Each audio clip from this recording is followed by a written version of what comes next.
बच्चों, आज 1 जुलाई है और आप बोर्ड का एग्ज़ाम देने जा रहे हैं 2026 में।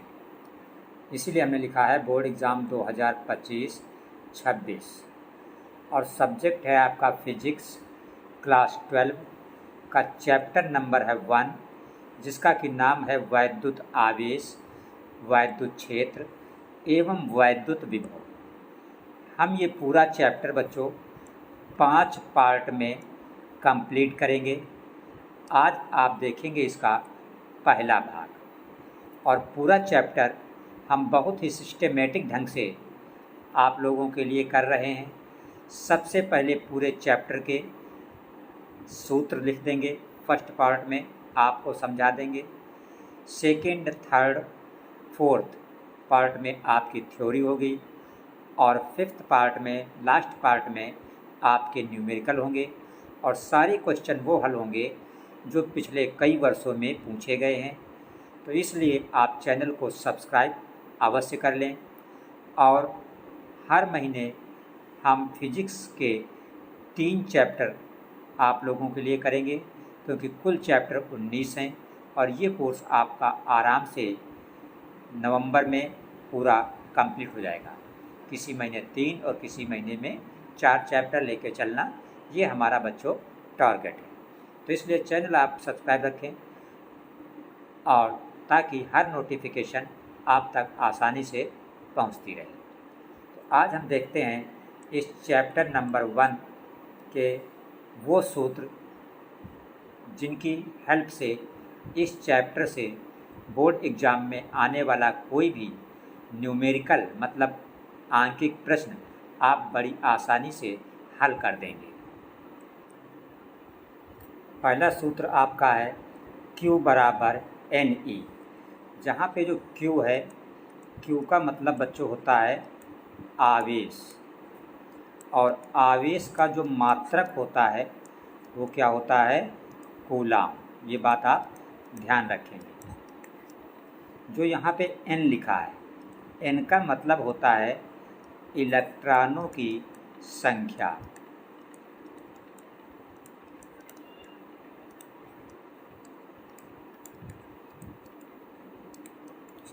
और जो E लिखा है, E का मतलब होता है, ये जो E आपका है तो E का मतलब होता है एक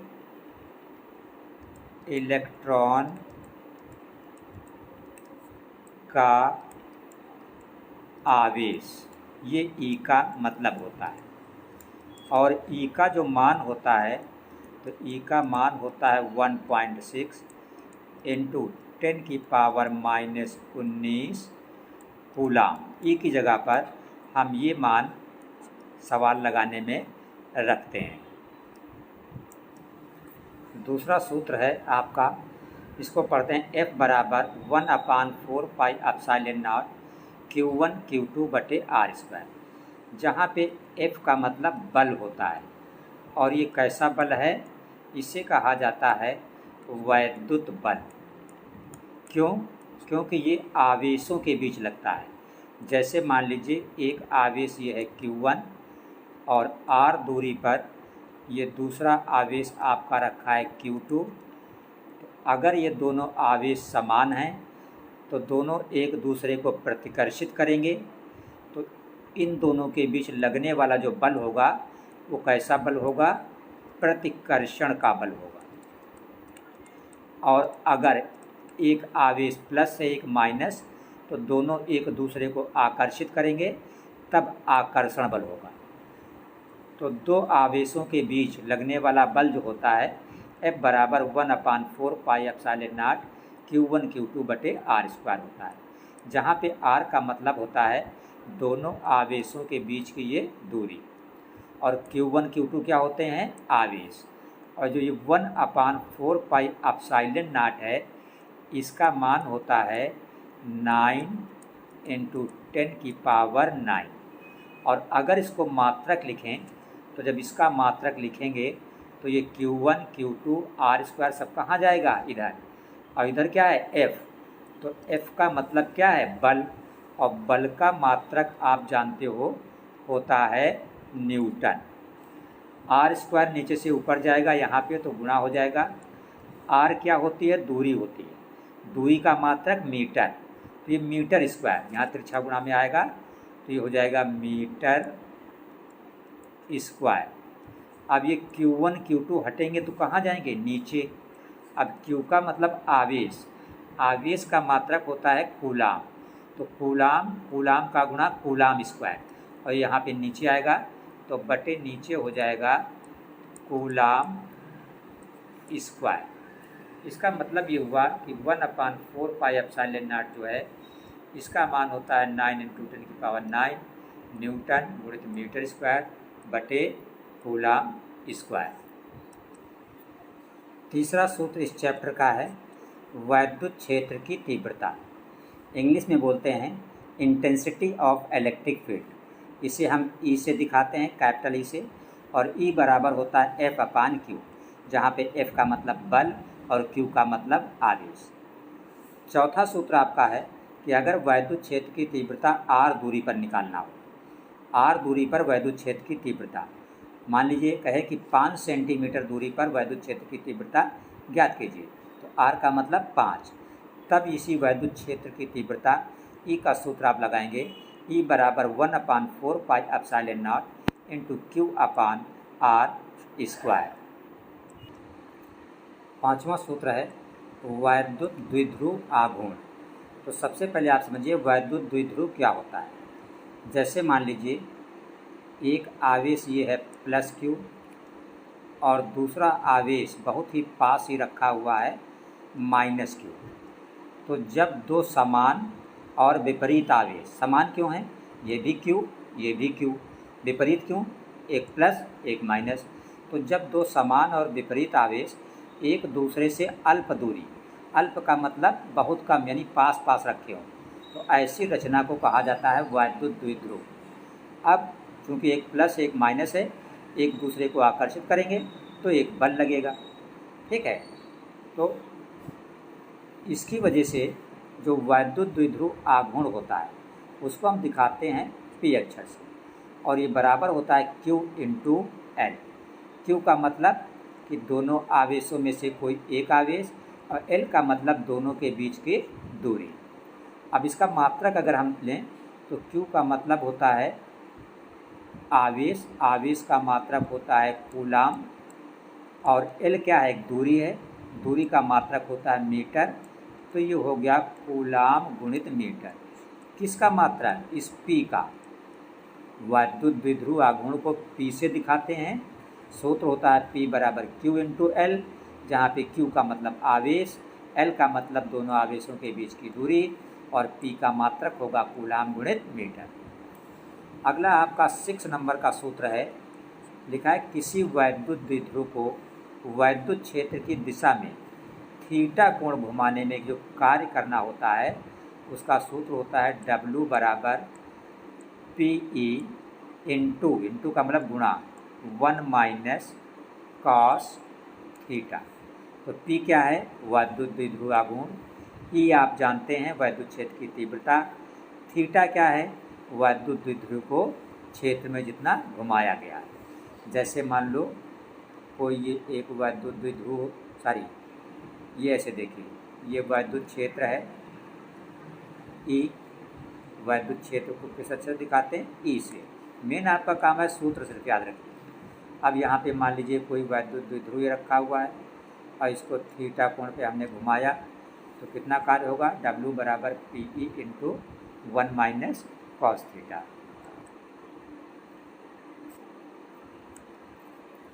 आपका 7वां सूत्र है इस चैप्टर का, वैद्युत द्विध्रुव के कारण वैद्युत क्षेत्र में लगने वाला बल युग्म आघूर्ण। इसका मतलब ये है कि अगर कोई वैद्युत द्विध्रुव इस तरह किसी एक समान वैद्युत क्षेत्र में रखा हुआ है, ई का मतलब वैद्युत क्षेत्र, और समान का मतलब कि हर लाइन के बीच अगर गैप बराबर है तो कहते हैं वैद्युत क्षेत्र ई जो है समान है। अब इसमें मान लीजिए कोई ये रखा है वैद्युत द्विध्रुव, तो वैद्युत द्विध्रुव जो होता है वो कैसे बना होता है? +Q और -Q से। तो प्लस के ऊपर बल इधर लगेगा, माइनस के ऊपर उतना ही बल इधर लगेगा। तो ये क्या होगा, ये रोटेट करेगा, घूमेगा, ये सिरा इधर, ये सिरा इधर। तो जब ये सिरा इधर घूमेगा, ये इधर घूमेगा, तो ये एक युग्म बनाएगा, बल युग्म। तो ये बल युग्म आघूर्ण का मान क्या होता है, ये हमें याद रखना है। तो बल युग्म आघूर्ण को हम दिखाते हैं किस अक्षर से, ऐसे टाउ अक्षर से। तो सूत्र होता है टाउ बराबर PE साइन थीटा। ये आपको बल युग्म आघूर्ण का सूत्र याद रखना है। अब मान लो द्विध्रुव जो है 90 अंश पे घूमे, अगर थीटा 90 अंश हो, थीटा 90 अंश का मतलब कि जो वैद्युत द्विध्रुव है वो वैद्युत क्षेत्र की दिशा से कितना कोण बना रहा है, 90 अंश। तो साइन 90 आप जानते हो ट्रिग्नोमेट्री में 1 होता है। तो उस केस में टाउ बराबर क्या हो जाएगा, PE। और तब टाउ को टाउ ना बोलकर टाउ मैक्स बोला जाता है। इसका मतलब कि अधिकतम बल युग्म आघूर्ण कब होता है, जब कोण 90 अंश होता है। और अधिकतम बल युग्म आघूर्ण टाउ मैक्स बराबर क्या होता है, PE होता है।